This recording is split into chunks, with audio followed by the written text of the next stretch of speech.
हाँ दोस्तों, नमस्ते। Welcome back to my YouTube channel में आपका दोस्त हसन सिद्दीकी। आज की इस वीडियो में स्वागत करता हूं आपका।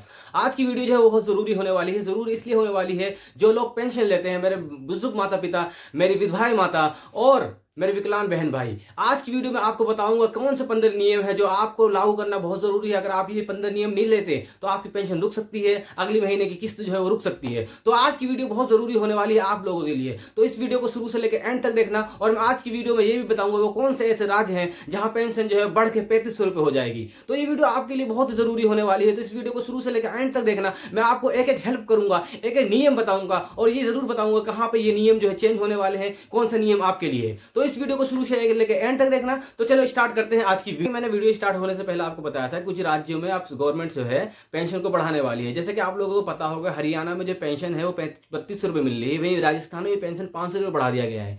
तो इसी तरह से जैसे हम लोग को बिहार के राज्य में वहाँ पेंशन बहुत कम मिल रही है, तो गवर्नमेंट सुप्रीम कोर्ट ने कहा है राज्य सरकार से कि आप पेंशन को बढ़ाएं। अगर आप पेंशन नहीं बढ़ाते हैं तो बहुत गलत होगा। गलत क्यों होगा? क्योंकि आजकल जो है महंगाई की दौर में जो बूढ़े हो गए हैं बेचारे 60 साल 14 17 उनको पेंशन ही पे गुजारा है। पेंशन बहुत जरूरी है उनके लिए। तो इतनी महंगाई में पेंशन बहुत कम मिल रही है। तो सुप्रीम कोर्ट ने साफ साफ कह दिया है कि पेंशन को बढ़ाया जाए। अगर आप पेंशन नहीं बढ़ाते तो अच्छा नहीं होगा। अब चलते हैं हम नियमों की तरफ। और नियम क्या से क्या क्या बदलाव हुए हैं जो आप लोगों को करना बहुत जरूरी है। सबसे पहला यह है कि आपको अब मिलेगा डिजिटल पेंशन कार्ड। जैसे कि आपको मिलता था डिजिटल आधार कार्ड की तरह आपको पेंशन कार्ड मिलेगा। मतलब ये होगा कि इसमें क्यूआर कोड होगा। आप इस क्यूआर कोड को स्कैन कर सकते हैं, अपनी पेंशन की स्टेटस जान सकते हैं, आपको पेंशन कहाँ है क्या नहीं है। तो गवर्नमेंट अब ये लेके आने वाली है, जिस तरह आधार कार्ड होता था उसी तरह से आपका पैन कार्ड होगा।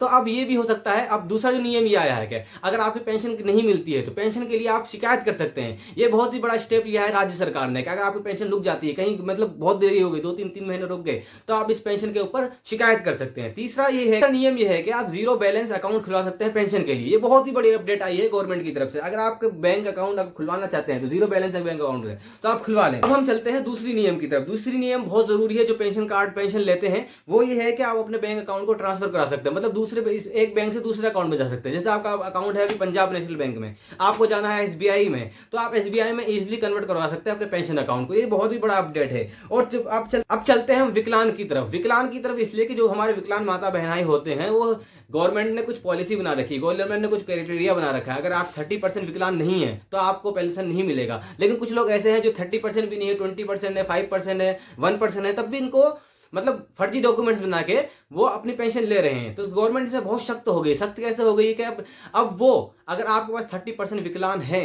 तो आपको सब्सिडी मिलेगी, आपको पेंशन मिलेगा, नहीं तो नहीं मिलेगा। इसमें गवर्नमेंट जो बिहार सरकार बहुत सख्त निर्णय लेने वाली है, बहुत सख्त स्टेप लेने वाली है। तो आप देख लीजिएगा, ठीक है। अब चलते हैं विधवा पेंशन की तरफ। जो हमारी माताएं जो विधवा हो गई हैं, इसके ऊपर क्या नियम है। जैसे होता यह था कि जो विधवा पेंशन मिलता था, विधवा है उनको विधवा कहते हैं, उनको पेंशन मिलती थी। अब गवर्नमेंट क्या कर रही है, जैसे गवर्नमेंट जांच कर रही है कि वो सच में विधवा है कि नहीं। क्योंकि वो कुछ लेडी क्या करती थी, मतलब वो विधवा होगी, शादी हुई, इनका तलाक हो गया, उनको पेंशन मिल रही, 1 साल 2 साल 3 साल पेंशन मिली। पेंशन मिलने के बाद उन्होंने दूसरी शादी कर ली। दूसरी शादी करने के बाद अब लेकिन वो शादी विधवा नहीं रही ना, अब उनकी शादी हो गई है, लेकिन वो अब भी पेंशन ले रही है। तो गवर्नमेंट इस पे अब सख्त कदम उठाने वाली है। सख्त कदम इन द सेंस क्या उठाने वाली है, इनका पेंशन रोक दिया जाएगा, समझे। अब चलते हैं हम तीसरी कैटेगरी की तरफ। तीसरी कैटेगरी ये है कि अगर आपने आधार कार्ड को अपने पेंशन अकाउंट से लिंक नहीं करा है तो आपका पेंशन जो है वो रुक जाएगा। वो बहुत बड़ी अपडेट है। अपडेट कैसे? क्योंकि आधार कार्ड आजकल बहुत जरूरी हो गया है, इसलिए आधार कार्ड को अपने पेंशन वाले अकाउंट में अपडेट या ई-केवाईसी करवाना बहुत जरूरी है। अगर आप अपडेट नहीं करवाते हैं तो आपकी पेंशन खाते में रहेगी, खाता फ्रीज हो जाएगा, आपका पैसा नहीं निकल पाएगा। तो प्लीज आपका अकाउंट में आधार कार्ड को जरूर अपडेट करवा लें। अब चलते हैं हम नेक्स्ट अपडेट पे। नेक्स्ट अपडेट ये आती है, अब आप मृत्यु होने के बाद आपका पेंशन बंद हो जाएगा। अब गवर्नमेंट जो है एक पोर्टल लेने वाली है। अब गवर्नमेंट जो है एक पोर्टल लाने वाली है कि अगर कोई मृत्यु हो गया है तो इसकी पेंशन रोक दी जाएगी। आपको मृत्यु प्रमाण पत्र इसमें अपडेट हो जाएगा। इसका बेनिफिट ये होगा कि मतलब जो लोग मृत्यु हो जाते थे उनको तब भी पेंशन मिलती रहती है। तो गवर्नमेंट ने बहुत ही बड़ा अपडेट उठाया है कि अब जो मृत्यु हो जाएंगे उनकी पेंशन रोक दिया जाएगी, डिजिटलाइज, इसको अपलोड करना पड़ता है। अब चलते हैं हम अपनी दूसरी कैटेगरी पे। अब चलते हैं हम अपना दूसरे अपडेट की तरफ। दूसरा अपडेट ये है कि आपको अब जीवन प्रमाण पत्र अपलोड करना पड़ेगा गवर्नमेंट की वेबसाइट पे जाके। गवर्नमेंट ने बहुत बड़ा अपडेट लिया है। जैसे पहले ये होता था कि हम पहले जैसे जीवन प्रमाण पत्र होता था तो हम अपलोड नहीं करते थे, 1 साल 2 साल 3 साल मतलब बहुत दिन के बाद अपलोड करते थे। लेकिन गवर्नमेंट अब जो है डिजिटलाइज हो गई है। गवर्नमेंट ये जानना चाहती है जो जिस माता बहनाओं को पेंशन मिलती है क्या वो सच में जिंदा है कि नहीं है। तो इसलिए वो अब हर साल आपकी पेंशन जो जीवन प्रमाण पत्र है वो अपलोड करवाएगी गवर्नमेंट के अपडेट पे, गवर्नमेंट की वेबसाइट पे। अगर आपने अभी तक जीवन प्रमाण पत्र को अपलोड नहीं किया है तो प्लीज अपलोड कर लीजिएगा। ये बहुत ही इंपॉर्टेंट अपडेट है, बहुत ही जरूरी। अगर अपलोड नहीं करेंगे आपकी पेंशन डूब जाएगी, आपका अकाउंट मतलब डूब जाएगी। पेंशन तो आएगी लेकिन वो आप निकाल नहीं पाएंगे, ठीक है।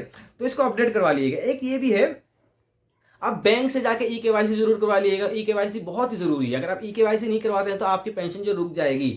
तो ये थी कुछ नियम अपडेट जिसमें से आप डीबीटी एक्टिवेट करवा लेना, ठीक है। आपको जो है डिजिटलाइज अपना जीवन प्रमाण पत्र अपलोड करना पड़ेगा। ये सारे नियम बहुत जरूरी थे। अगर आप ये सारे नियम को नहीं फॉलो करते हैं तो आपको आने वाले टाइम में दिक्कत आ सकती है, आपकी अगली वाली किस्त रुक भी सकती है। तो प्लीज वक्त रहते रहते आप अपने पैन का आप अपना जो भी है डॉक्यूमेंट सही करवा के, अपडेट करवा के, ई-केवाईसी करवा के और जीवन प्रमाण पत्र को अपलोड करके ये सबको आप करवा लीजिएगा, ठीक है। नहीं तो आपकी पेंशन रुक सकती है। तो ये थी आज की वीडियो। तो आशा करता हूं कि मैं आपको वीडियो अच्छी लगी हो। वीडियो अच्छी लगी तो वीडियो को लाइक कर देना, और हाँ, मैंने कुछ भी हेल्प करी है आपको तो मेरे चैनल को सब्सक्राइब जरूर कर देना, क्योंकि मैं आपको इसी तरह से वीडियो लाते रहूंगा आपके लिए, ठीक है। जय हिंद।